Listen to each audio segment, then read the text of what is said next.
Welcome to Shelf Help. Today we're speaking with Tyrel Johnson, co-founder and CEO of Natty Ice Cream, the high protein ice cream brand that really tastes just like real ice cream. If you haven't tried it yet, definitely encourage you to do so. Tyrel began his entrepreneurial journey with e-com focused ceramic cutlery brand that he quickly sold after bringing it to market in pretty short order, then found a pretty big passion for design. And he spent about a decade or so working with various technology and consumer brands before eventually launching Natty, which I'll talk about kind of what the origin story here is in a second.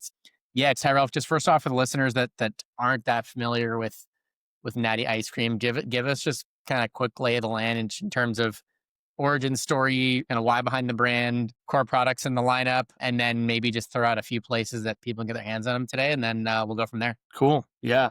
I mean, the journey of Natty started a year before the idea even came to it, entered my brain. My brother is my co-founder and COO of Natty. We both were not in a great place with our health, and we wanted to change that in a big way. So we hired a fitness coach, cleaned up our diets, and a year later, Garrett lost 50 pounds. I lost about 30 pounds and completely transformed like how we look, how we felt. And in that process, we understandably ate a ton of protein bars, tried a bunch of different powders, and didn't really like most of them.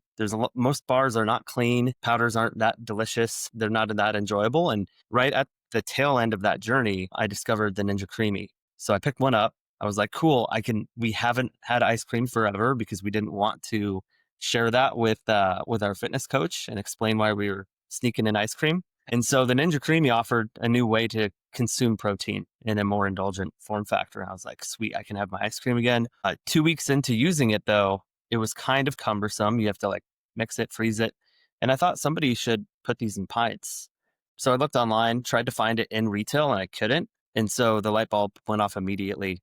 And I told my brother at the time, hey, let's just do this for us. Let's just play around and experiment, see what Right. happens. Let's not take it too seriously. And over the course of a few months, we just making samples for ourselves, friends and family, people loved it. And so we decided to actually turn it into a real company. Let's brand it. Let's do something really unique here and kind of shut down the agency we were running at the time. And the whole why behind it was at the core, it was very simple.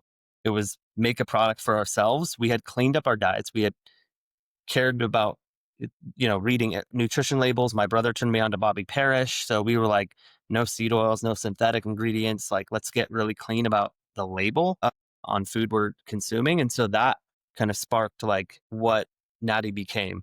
It has to be a clean label product. It's got to be all natural ingredients. It's got to have great macros, taste great. It has to kind of check a lot of boxes, Yeah. frankly. And yeah, that's kind of how it started. Mentioned you started the brand with your brother. Definitely seems like there's, I don't know, polarizing views on both sides about building business with family, from someone that's actually done it, built a successful business so far, and brand's headed in the right direction. Yeah, what's that experience been like for you building the business with your brother? Man, I think it's polarizing for a good reason. It's kind of like getting married, to be honest, Yeah. entering a business partnership. It's going to, most times a business is like a long, long journey. It's not easy. You're not always going to see eye to eye on things. And so it's really important to ensure you don't just go into it throwing caution to the wind, hey, this is probably going to work out. No, the downside of it not working out is pretty big. And so might as well vet the people you're considering going into business with and just make sure there's a good fit, right?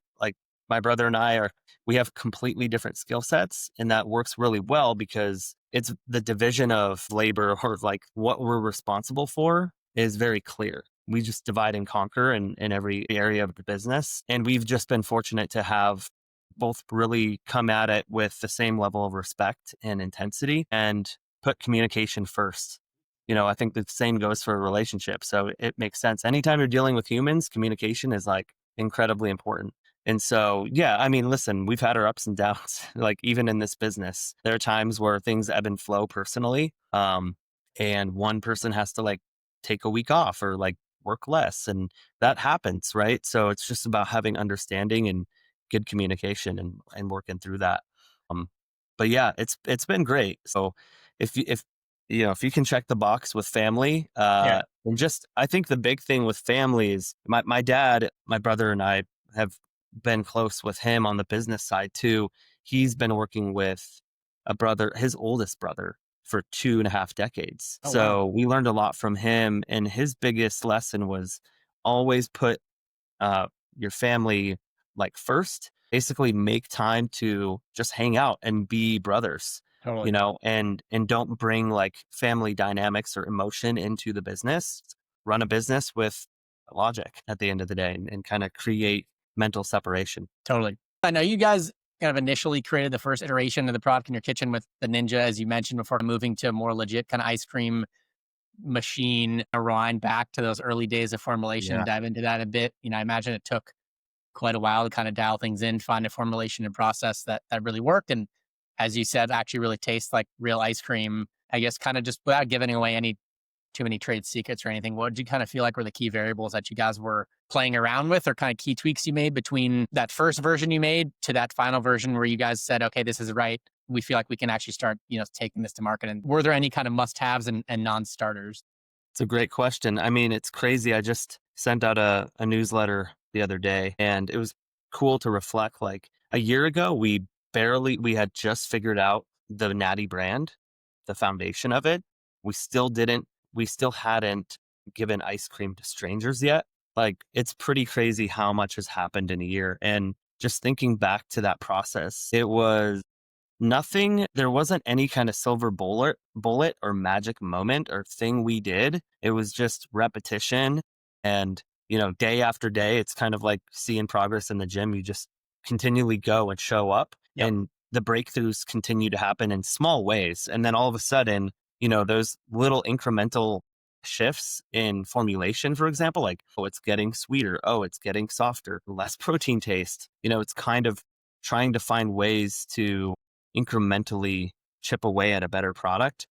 And, from September of last year to January of this year, I think we went through exactly 210, 220 recipes. So there's a lot of R&D, just tabletop R&D, like Yeah. ourselves. And we had some great partners, like contractors we were working with as well, who had a lot of experience in the ice cream games. That definitely helped, finding ingredients that we weren't aware of, uh, and making big improvements. I would say the biggest thing for us was upgrading our machinery as well. Ingredients are one thing. The production process is a whole nother animal. And so a product can shift a lot when you upgrade machinery and you go from like a batch freezer to a line freezer, spiral line freezer, um, where the product's able to get to a frozen temperature significantly faster. Whereas at our kitchen, even today in our facility, it's a fairly small operation. It's very much manual, but yeah, man, it's been just really a function of us day in, day out, modifying the recipe in very small ways, Yeah, and totally. finding new ingredients to work with as well. Yeah. Yeah, I Yeah. hear a fair amount of CPG entrepreneurs say, the product is never done. It's kind of an ongoing Right. iteration, kind of an ongoing improvement, and you can't ever feel like it's done. So I totally get Never. that. No, honestly, it's crazy that we got in retail in July, and we can talk more about that. Yeah. But the product we went to market with was good.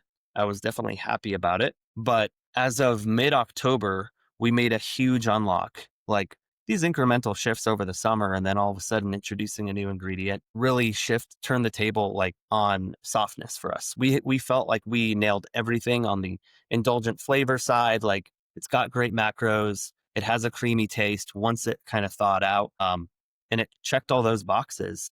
But the only one we didn't check was softness out of the freezer, because it's low sugar, low fat, high protein. It was really, really tough. And we didn't Yeah. take any shortcuts with synthetic ingredients that would offer that like really soft texture. And, we made that shift in October. So it's taken us a long time, and, it's never perfect. Being in retail with a product that isn't ideal isn't a great situation to be in, but people still loved it.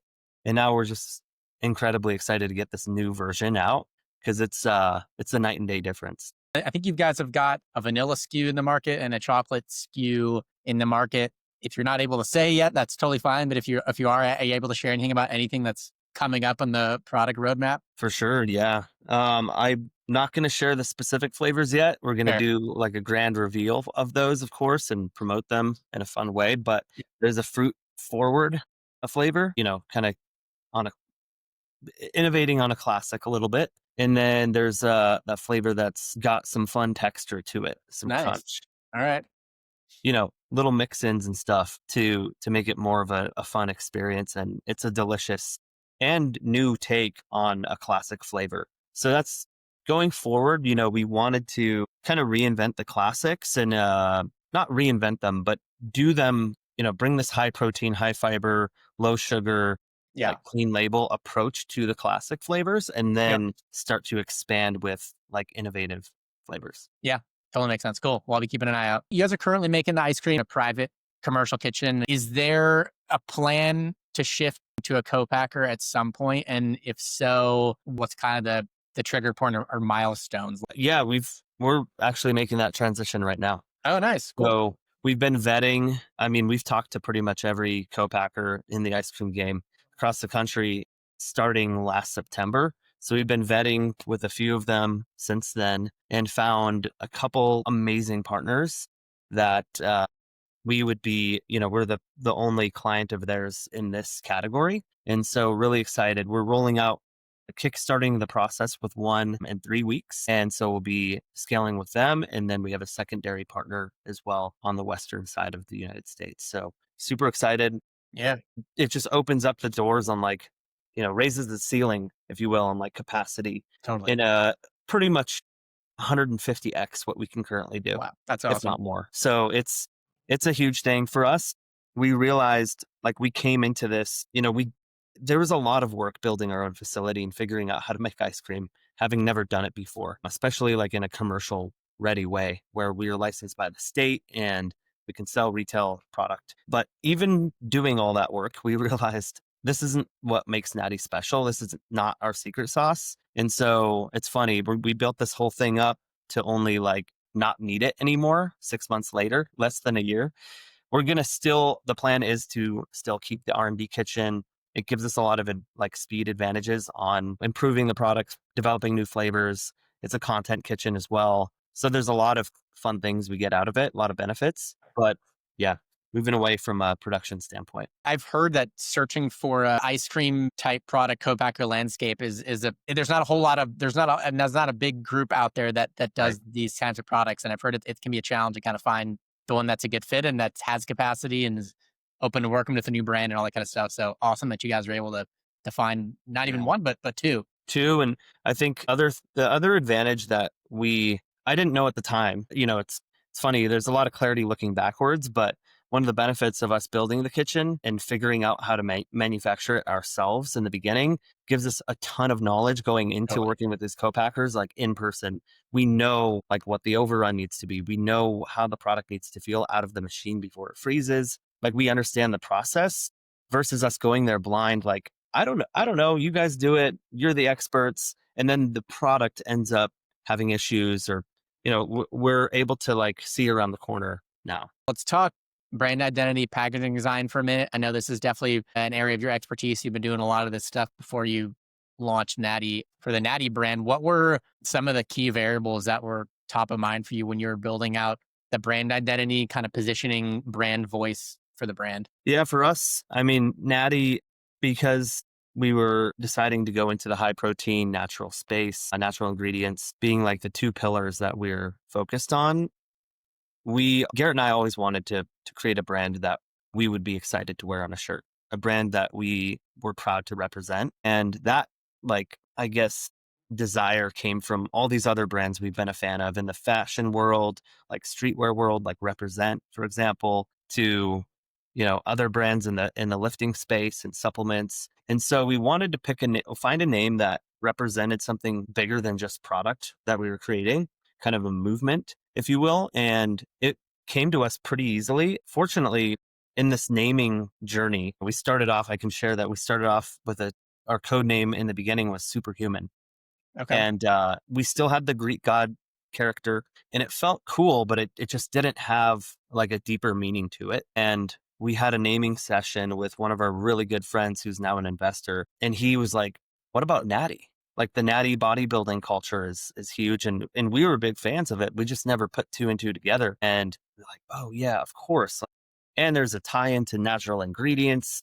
We love being part of that world. Like we really align with like the Natty ethos of not taking shortcuts and like doing the work to get, the result you want. And so we were like, this is perfect. We can stand on something as a brand. We can stand for those values as a lifestyle, as like a community, and the products we develop. So it's like we kind of talk about the same core values, even with developing ice cream. Or like we didn't take shortcuts with putting synthetic ingredients in here, the same way a Natty bodybuilder doesn't take shortcuts. So that's how it all came to be. It was like very natural process, and just got lucky, I guess, with Yeah, timing and then the name being available. totally. I'm not sure if you've read Ramping Your Brand, that James Richardson book. It seems to be the CPG Bible, but Yep.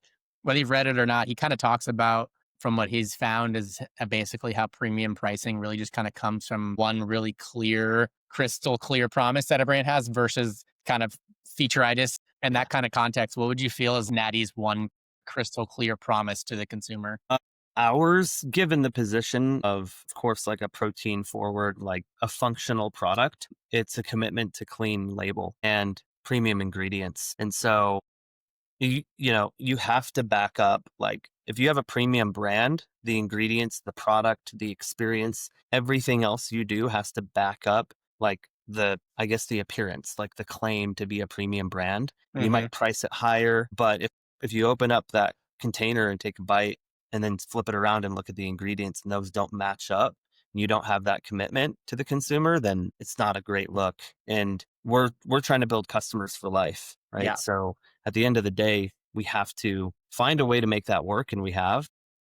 But that's our commitment, is clean label. Yeah. Totally makes sense. Visually, we want to be an aspirational brand that grabs people's attention. And then when they make the connection from like the Greek god, which you don't expect to see in the ice cream aisle, Yeah.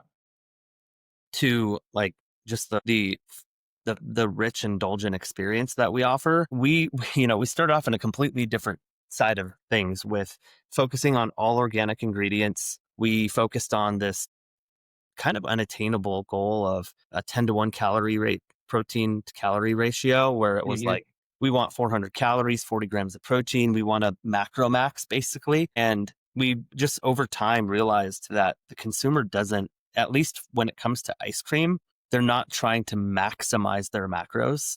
They're trying to enjoy ice cream. And we've seen like Halo Top kind of fall off in that way. Like, it's there's plenty of people that like it. Love ice cream, and I think my brother and I are the harshest critic. And so for us, it had to be something that you would put up against the ice cream you're already eating, enjoying, and loving, and saying, well, this is just as good, but it's far better for me. So why Totally. not? That's an easy replacement. Yeah. And yeah, it's not been leaning into protein content as like the leading differentiator for us. Yeah. Shifting gears a little bit, the frozen category, I think, is definitely a unique category, prevents some unique challenges. Just from what you've learned so far, what's kind of really unique versus, all the other shelf stable CPG categories? Man, it's not easy, like operationally, and you don't have a lot of shelf space to there's a lot of competition for that limited space in most retailers. And so you really have to bring something fresh and new to the table Totally. from a positioning standpoint and a product standpoint. And then, the packaging has to stand out, because you open up the freezer door and you're bombarded with a lot of the same. There's a lot of brands that are bright and colorful and exciting. And we came in, we are like, hey, we need to stand out somehow. I've always been a big, like, I always look for contrast. Whenever I'm designing a brand identity, I'm looking for contrast in some form, or like it could be visual, it could be color. And oftentimes it is. It's really like, what Sauce did in the pasta sauce aisle, right? Bringing color and a fresh take that feels more alive. And ours was actually kind of going in the opposite direction, taking away color, muting it, and making it dark and intense. So I would say, yeah, like it's been operationally not as hard as I thought it would be. A lot of people have already kind of paved the path for building an ice cream company, and whether it's production, scaling that, freight, working with brokers, like kind of everything, every challenge you need to overcome as a ice cream brand or frozen brand, it's been done before. It's just really about getting in touch with those folks Yeah.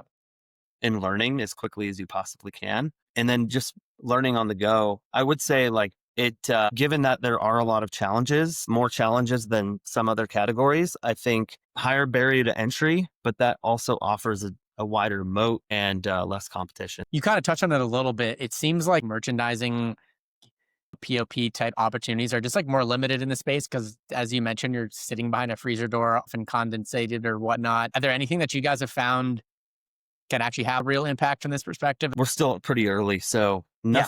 nothing substantial that I can report on, like, us having a massive impact. I would say the obvious one for driving trial is demos. Like when people finally try Natty, they're a little hesitant at first.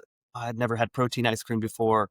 They try it and they're blown away and they go and buy. When we demo, we see, velocity go through the roof, and but you still have to attract the customer. Yeah. And so outside of packaging, yeah, there's some interesting things you can do. I saw Midday Squares have like he just posted about it. And it was like this little shelf that was on the inside of the door, right? And it's like this new shelf that's like created and it blocks the other brands. It's like Right. Totally. pretty crazy move. And I thought that could actually apply in the freezer as well. Yeah. Um, and then, I was in Sprouts the other day and I saw Poppy had a branded refrigerator by checkout. And I was like, okay, That you. quite a big investment, maybe $500 to some 500 to $1,000 to get that done. At least for a freezer, freezers are more expensive, Yeah. but there's some really unique merchandising opportunities that you just have to like think outside of the box. It's like, what else can we do? Like maybe putting a freezer on an like in the middle of an aisle where they have like the frozen veggies and fruits. You stick one at the end of that, and it's like a top sliding freezer. There's a lot of opportunities that we're seeing. So I think it's just bringing new ideas to the retailers, and utilizing like kind of like unused floor space as well. If you had a magic wand and every retailer in the world said, "Hey, we're going to let you redesign the entire frozen section layout," what might this look like? Oh man, I would say like the I guess the pet peeves I have as a consumer is like freezer's just not working well, and Yeah. frosting up the ice cream and I can't read it and I don't know what's going on. I think organization too, like consumers are at least me, I go there, I'm like, oh, I want some indulgent stuff. Awesome. I want to know where that is. I want dairy. Like this is pretty done fairly well right now, but I think it could be done better where it's like different categories of ice cream. Where's the healthy stuff? Where's the indulgent stuff? Where's the dairy free stuff? And I think what it's missing is an innovation set, like just a small area of the freezer where it's like the hot, the new, the innovative stuff. Yeah. Um, Totally. Seeing that in all the other categories. So I think, granted, it's a small amount of space, but I think even having a single shelf where it's like 7 SKUs and just giving small brands placement there, I think would be cool. From a go-to-market standpoint, I know you guys are on the shelf at Erewhon, which is huge. Tell me about the journey of getting on the shelf there, just in terms of, getting that first buyer meeting in the first place, Yeah. getting the commitment. And then once you got that commitment, all the boxes you need to check leading up to that launch to have a successful launch. Yeah, honestly, we got pretty lucky. We've been posting about our journey since the early days. And while we haven't put up like insane numbers or gone viral many times, we did go viral once on X and got a lot of retailer interest from that one. But Erewhon came to us early and they saw what we were building, the clean label, commitment, and really aligned with that. And so I think it was really just they never had a super healthy ice cream in their Sure. set Yeah. at all. And so we were the first one to come in there and offer something that met their standards. And, I think it's just a function of a lot of the competitors in our space, if not all of them, don't match the ingredient standards that they have. Right. So there weren't really many options for them outside of us. Yeah. And yeah, they really aligned with the premium positioning, and we went through their review process in under a week. I mean, Wow. it was pretty crazy, to be honest with you. Really fortunate.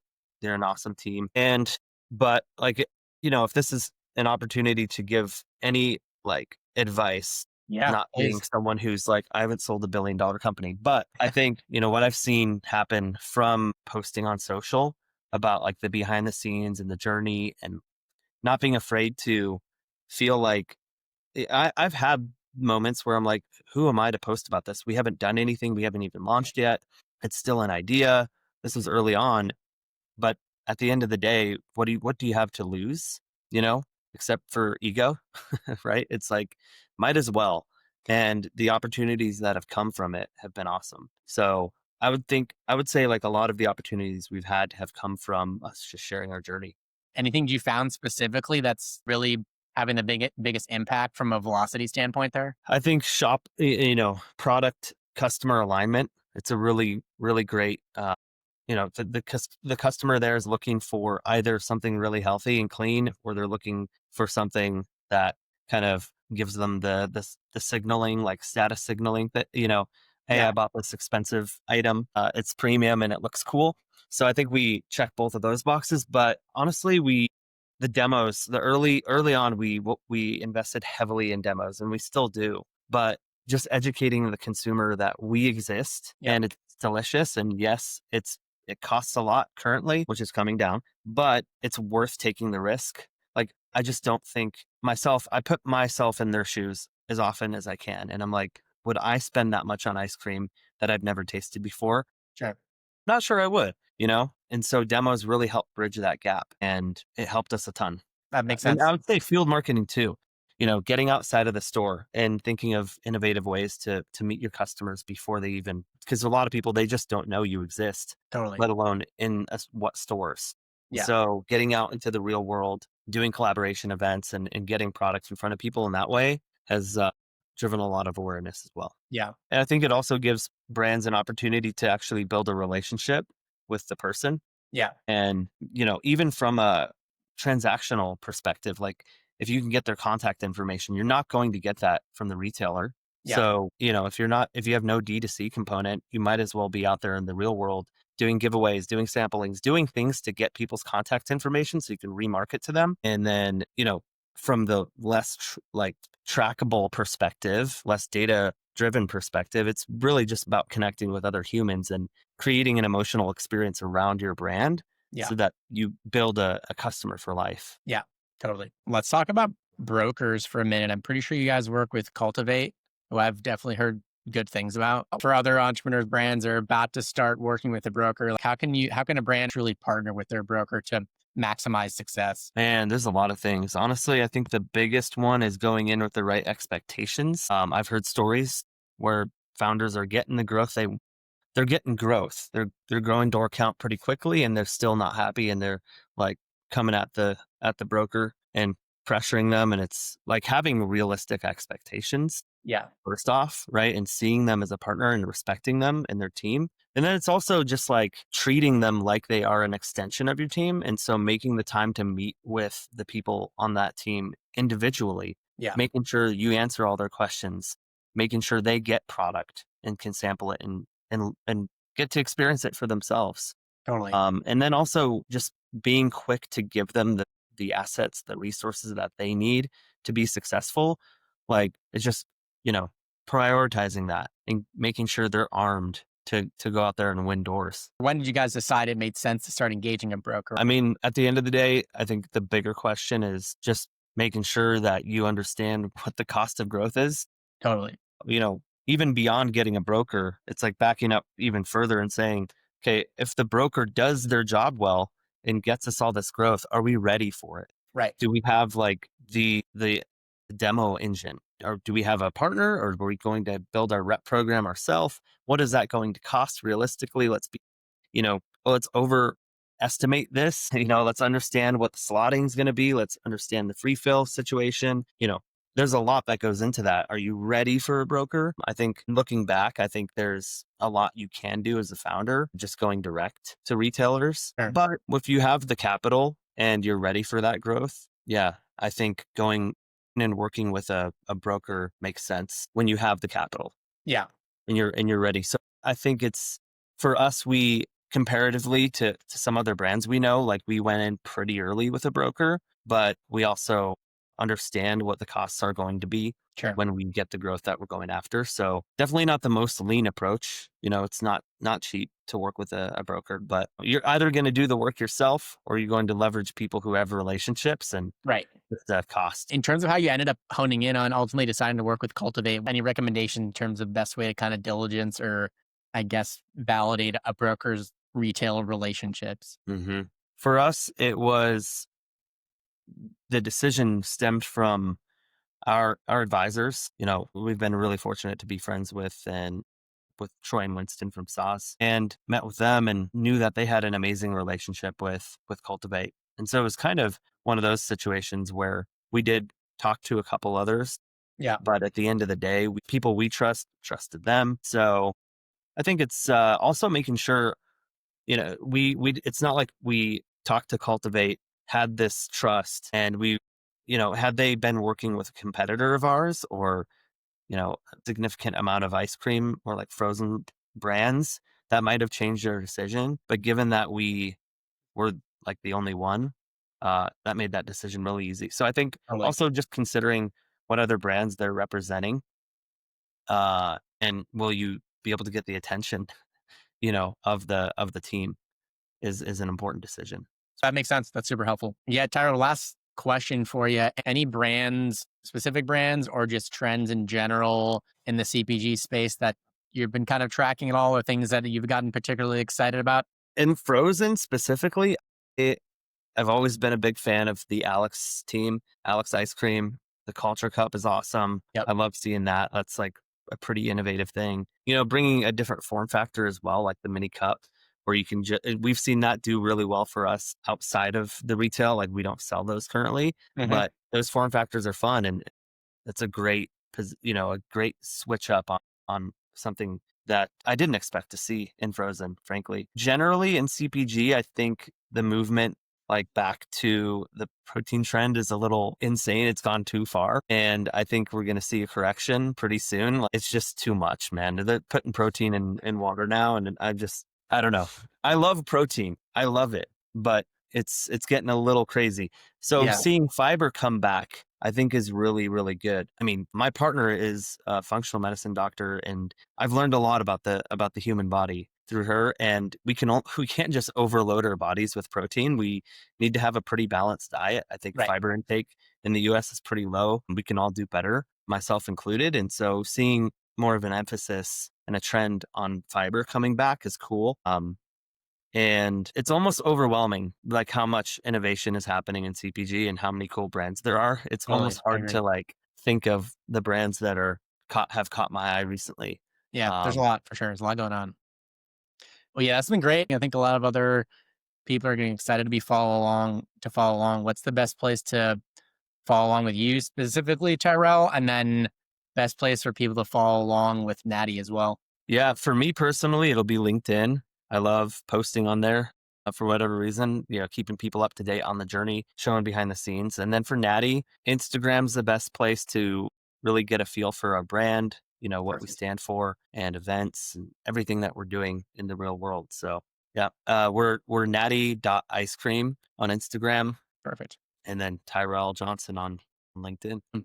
Sounds good, Tyrell. This has been great. Appreciate the time.